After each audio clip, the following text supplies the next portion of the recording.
tous et merci de nous retrouver pour l'intégrale de la revue de presse. Vous le savez, aujourd'hui, nous sommes avec Dr Topé. Bonjour, docteur. Bonjour, Renaud. Très heureux de vous retrouver. C'est partagé. Avec vous, aujourd'hui, on l'a dit, 5 sujets à traiter. On démarre avec les examens à grand tirage qui ont débuté hier.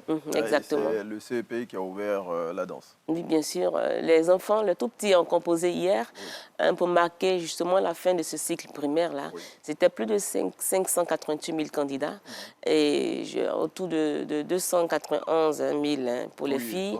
Donc, filles, oui. Il y a légèrement plus de garçons que de filles qui ont composé hier. Et je pense qu'ils donnent le ton à tous les examens de grand tirage parce que déjà, la mercredi prochain, ceux du premier cycle iront pour le BEPC et ensuite le bac va suivre. Voilà, donc les oraux également du BEPC démarrent ce mercredi. Mais Renaud, il faut dire quand même que c'est un examen qui là se déroule quand même dans un climat plus ou moins mitigé parce que ces enfants-là ont connu quand même une année scolaire perturbée par la grève de leurs enseignants, la grève du secteur éducation-formation. Mais fort heureusement, je pense que le dialogue a prévalu et donc tout est rentré dans l'ordre. Et donc les enfants, effectivement, composés hier, justement, il y avait des hommes qui étaient là à leur disposition, des surveillants, des chefs de centre. Et je pense que tout s'est bien passé. C'est mis à disposition pour l'examen à grand tirage. Et justement, la ministre Mariatou Kone a rappelé que ces examens-là doivent se passer dans des conditions idoines et surtout que les enfants et tous ceux qui vont composer cette année doivent privilégier l'effort. L'effort et la responsabilité. Et qui parle de responsabilité dit attention à la fraude. Attention à la fraude. Et je pense qu'il n'y a pas eu beaucoup d'incidents, il n'y a pas eu d'incident majeur signalé hier. Rien n'a été signalé. Voilà, donc sur toute l'étendue du territoire national, effectivement, les enfants sont allés composer pour le CEPE. Et donc les résultats sont attendus, Renaud, pour le 2 juin. Le 2 juin. On n'a pas le temps. Non, pas du tout. 2 semaines juste après, on a les résultats généralement pour les examens à grand tirage. 2 semaines après, que ce soit le CEPE, le BEPC, le bac. Après 2 semaines, on a les résultats. Et je pense que les enfants sont confiants. Donc, je pense qu'on s'attend plus ou moins à un score élevé cette année.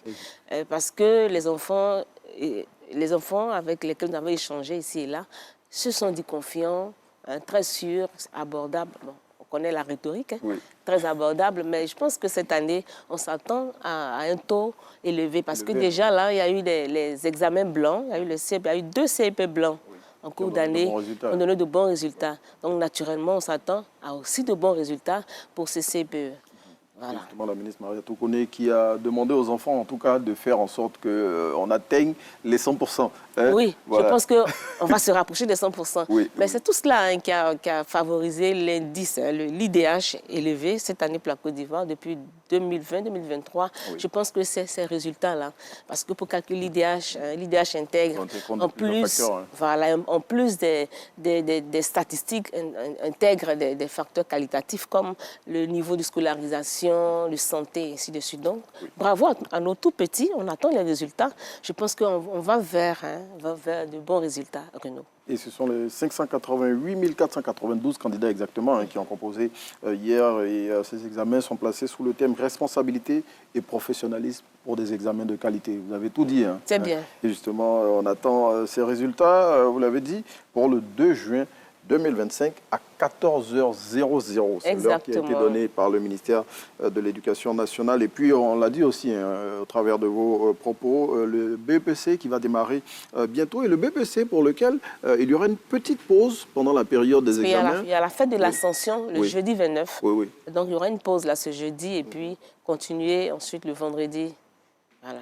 Et justement, bonne chance à tous ceux qui sont engagés pour les examens à grand tirage pour cette année. Et puis, bon, l'événement dont on parlait, qui s'est produit hier au plateau, peur panique dans toute la Côte d'Ivoire, parce que ce n'était pas seulement au niveau d'Abidjan, parce que l'information est devenue virale. Ce sont des tirs qui ont été entendus devant le siège de la mutuelle d'assurance des taxis compteurs d'Abidjan. Oui, la MATCA, Renaud. Je pense que c'était digne d'un film western. C'était digne d'un film western. Non, mais en quelques secondes, le plateau pratiquement était vide. Oui, mais bien sûr, bien sûr. Ça faisait peur, Renaud, parce que les images ont fait le tour de la toile. On voyait des gens tirer, c'était la débandade, il y a eu des blessés, il y a eu plusieurs personnes qui ont été interpellées. 13 personnes blessées, hein, voilà. Selon les chiffres qui ont été communiqués par le jour plus. Donc on attend les résultats de l'enquête. Qu'est-ce qui a bien pu se passer? Et qu'est-ce qui se passe? Ce n'est pas la première fois qu'à la MATCA, on connaît des soubresauts pareils, Renaud. Ce n'est pas du tout la première fois. Je ne sais pas, déjà là, le directeur général de la MATCA, il séjourne là au pôle pénitentiaire avec certains de ses collaborateurs, dont le DAF et son chauffeur personnel, voilà, cité dans une affaire de malversation, voilà, des deniers publics. Mais bon, on attend de voir, hein, on attend les résultats parce que hier, franchement, il y a eu beaucoup de peur. Et il y a eu des personnes qui ont été blessées. On a vu du sang hein, sur toute la toile, Renaud. Vraiment, on attend que le ministre des Transports prenne vraiment des résolutions durables à cette crise de la MATCA, parce que c'est quand même au cœur de la commune administrative que tout cela s'est passé. Ça fait peur, il ne faut pas effrayer les investisseurs qui sont là, il ne faut pas effrayer les populations qui sont là, qui ont besoin de paix pour travailler. Renaud. Justement, vous l'avez dit, et cette crise qui a démarré depuis le 2 mai 2025 avec, comme vous l'avez dit, l'interpellation de l'ex-directeur général de la mutuelle d'assurance des taxis-compteurs d'Abidjan et ex-directeur général qui se retrouve, vous l'avez noté, depuis quelque temps au pôle pénitentiaire d'Abidjan, j'ai failli dire autre chose. Le PPA. Allez, on espère que les choses vont rentrer dans l'ordre et que justement ces bruits d'armes vont cesser et qu'au niveau de la MATCA, les choses vont reprendre correctement. Allez, on passe à un autre sujet, docteur, et surtout on rassure les populations. Hein. Voilà, il n'y a rien eu d'autre que des soubresauts au niveau de la MATCA. Tout est rentré dans l'ordre, le siège est même sécurisé par les forces de l'ordre. Oui, des personnes ont été interpellées. À la fois de la police et de la gendarmerie nationale. Et donc l'endroit, les alentours sont sécurisés, donc on peut vaquer à nos occupations. Vous allez au plateau, faire vos courses, vous pouvez faire tout ce que vous voulez. Tout est rentré dans l'ordre. Et justement, il faut rappeler aussi qu'il y avait une assemblée générale hier qui avait été convoquée pour l'installation du directeur général intérimaire. Et c'est ce qui a été à la source de ces affrontements qui ont conduit à ces tirs qu'on a entendus. Allez, on passe à un autre sujet maintenant avec la complicité de la régie, bien évidemment. Et on se rend à l'aéroport international Félix Houphouët-Boigny d'Abidjan où le terminal Jeddah a été ouvert officiellement et c'est grâce à l'appui de l'Arabie saoudite. Et bien sûr, c'est grâce à l'appui de l'Arabie saoudite qu'on a pu ouvrir le terminal Jeddah à l'aéroport Félix Houphouët-Boigny d'Abidjan. Mais Renaud, je pense que ça va faciliter le transit de tous ces pèlerins parce qu'on s'attend à environ 7000 pèlerins qui vont s'envoler pour l'Arabie saoudite, pour le Hajj. Et je pense que déjà là... 2025, Bien sûr. Je pense que déjà là, il y a eu un premier... Une première vague qui est partie. Oui, c'était le 18, je crois, le 18 mai. Exactement. Voilà, selon l'expression. Voilà, ils vont pour un mois. Ça facilite le déplacement, le transit. C'est des salles qui sont là, une grande salle de transit. Vous pouvez avoir des billets, des sièges confortables pour l'attente. Donc, ils débarquent. Et ils embarquent là. Et vraiment, merci à l'Arabie saoudite qui nous a facilité l'ouverture de ce nouveau terminal, Renaud. Et justement, ce projet qui s'inscrit dans une initiative plus large mise en place par le Royaume d'Arabie saoudite pour permettre à tous les pèlerins qui partent de certains pays, dont la Côte d'Ivoire, pour le Hajj, de se déplacer dans de très bonnes conditions et d'être accueillis aussi dans de très bonnes conditions. Et il faut dire que ce terminal Hajj permet d'accueillir au moins 10 000 pèlerins. Voilà, donc on est dans la marge. On est dans la marge parce que 7 000 qui partent cette année. Voilà. C'est un programme au niveau de l'Arabie saoudite. Je pense que c'est une stratégie diplomatique. C'est une stratégie purement diplomatique pour l'Arabie saoudite qui facilite l'arrivée, le transit de tous les pèlerins qui vont arriver chez eux. Et je pense que la Côte d'Ivoire en a bénéficié. C'est tant mieux pour nous. Oui, justement, cette initiative est baptisée la route de la Mecque, initiative lancée par le Royaume d'Arabie saoudite, qui permet justement, comme on l'a dit, à plusieurs pays, dont la Côte d'Ivoire, de bénéficier de ce type d'infrastructure. Allez, on passe à un autre sujet, toujours avec la complicité de la régie, docteur, pour continuer à traiter l'information dans ce numéro de l'intégrale de la revue de presse. Et bon, Enfin. Je veux dire, votre voie est ouverte. Enfin. Je vais le dire comme ça. L'échangeur de Faya est enfin ouvert. Enfin. Ce sont que les automobilistes qui peuvent se réjouir. Bien sûr, enfin, l'échangeur de Faya a été remis à la circulation de tout le monde, de tous les usagers de la route.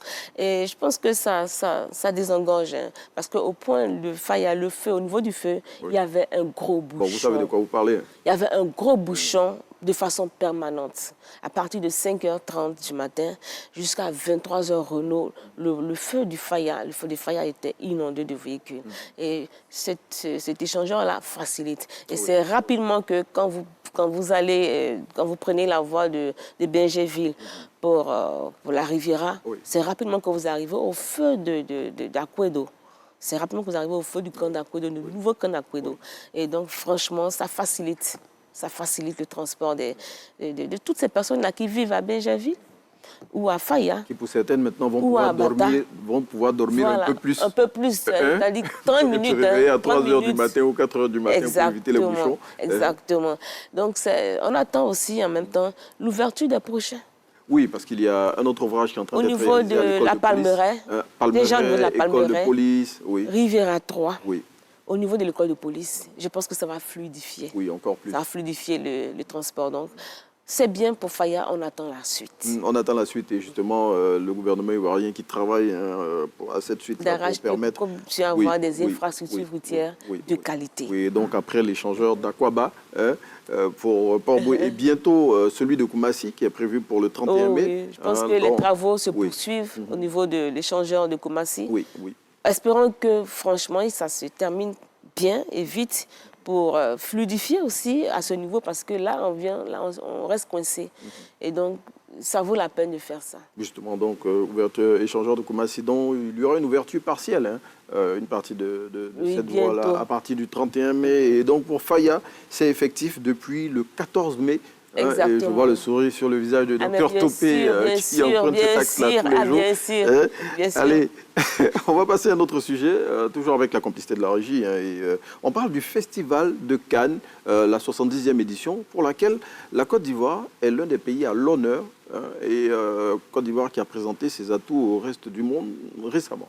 Exactement. Je pense qu'en marge du festival, il y a eu une conférence de presse qui a été animée par la délégation ivoirienne qui s'est rendue à Cannes, en France, lors du festival. Et il s'est agi de présenter les atouts. La Côte d'Ivoire regorge d'énormes atouts en cinéma. Renault, on peut venir tourner des films à Abidjan. Oui. Très grands films à Abidjan. Oui, comme ça a été le cas pour un film tourné par un Ivoirien, Franck Zadi, si je ne m'abuse, qui a tourné un film en Côte d'Ivoire ici. Et on a de grands acteurs, on a de bons acteurs, de talentueux acteurs. Bon, on le voit ici à l'image, Franck Léhy, réalisateur de la série Les Coups de la vie. Et on a Anna Ballot de RTI Distribution, Madame Anna Ballot qui est présente là-bas, Connie Touré, Alex Ogou, qu'on voit ici à l'image. Donc c'était une grande et forte délégation qui allait défendre les couleurs de la Côte d'Ivoire. Parce qu'effectivement, Renault, on peut venir tourner des films à Abidjan, je l'ai dit, et je ne le dirai jamais assez. Tourner des films parce que nous avons un beau paysage. On peut tourner des films ici à Abidjan, à l'intérieur, à Mans, à Yamoussoukro, toutes les régions de la Côte d'Ivoire. dans le Sukomoé. Il y a tout. Oui. Il y a tout. Donc, on offre de beaux paysages. Vraiment, venez, on vous attend. On vous attend à Abidjan pour tourner vos films. Je pense que c'est ce que la délégation allait transmettre, allait crier haut et fort à Cannes. Et je pense que vous avez été entendus. Et justement, c'est le message essentiel qui est transmis à travers cette délégation à la 118e édition du Festival de Cannes, dont la Côte d'Ivoire est le pays invité à l'Afro-Cannes. C'est un événement qui se tient en marge du Festival de Cannes. Et justement, le ministre Amadou Koulibaly, qui était aussi, a rappelé que des efforts considérables, vous l'avez dit, ont été déployés pour moderniser les infrastructures et permettre, bien évidemment, de tourner de grosses productions cinématographique en Côte d'Ivoire, ici, comme on le fait déjà au Maroc, en Tunisie, en tout cas dans certains pays du Maghreb. Et pour permettre cela, plusieurs structures ont été mises en place. mises en place. On peut parler par exemple de l'Office national du cinéma qui a été renforcé. Il y a Côte d'Ivoire Box Office qui permet d'avoir toutes les informations relatives au cinéma et à tout ce qui pourrait être fait ici en termes de production. En tout cas, les membres de la délégation sont allés le dire. La Côte d'Ivoire est prête pour accueillir une super production. Exactement. Mais Renaud, je pense que c'est la culture aujourd'hui, notamment le domaine du cinéma, offre beaucoup d'avantages. Il faut investir dans le cinéma. Il faut investir dans le cinéma. Et je pense que récemment, là, il y avait eu la CGC Academy qui était revenue sur les atouts culturels de la Côte d'Ivoire et qui avait, parmi tous ces atouts-là, cité le cinéma. Donc, il y a de la matière. Il faut investir dans le cinéma. On a des offres, on a des talents, on a des paysages, on a du matériel. Je pense que on vous attend. Et comme l'Inde l'a fait pour Nollywood, le Nigeria pour leur structure aussi qui permet de produire tous ces films, le Babywood aussi permet de générer de grosses ressources financières. Et c'est ce que la délégation ivoirienne est allée dire à Cannes, à la 78e édition de ce festival, qui n'est pas fini, qui va refermer ses portes le 24 mai 2025. Allez. Docteur, on va chuter avec le dernier sujet à l'ordre du jour aujourd'hui et la régie qui nous envoie l'image de ce dernier sujet. Et justement, docteur, on y va avec la complicité de la régie. Ah bon, on a fini là. On a fini. C'est ce qu'on me fait savoir. Okay. On allait tellement vite que je me suis pas rendu compte. C'est tant mieux. Je ne me suis pas rendu compte qu'on avait terminé. Docteur, merci. Je vous en prie, Renaud. Et puis bonne continuation. Oui. On se retrouve dans 2 semaines. C'est ça. Je vous laisse avec Docteur Touré mardi prochain. Docteur Touré, à qui on passe le bonjour. Docteur, merci. Merci, bon, Renaud. Docteur ici, comme le la dernière fois, on va passer le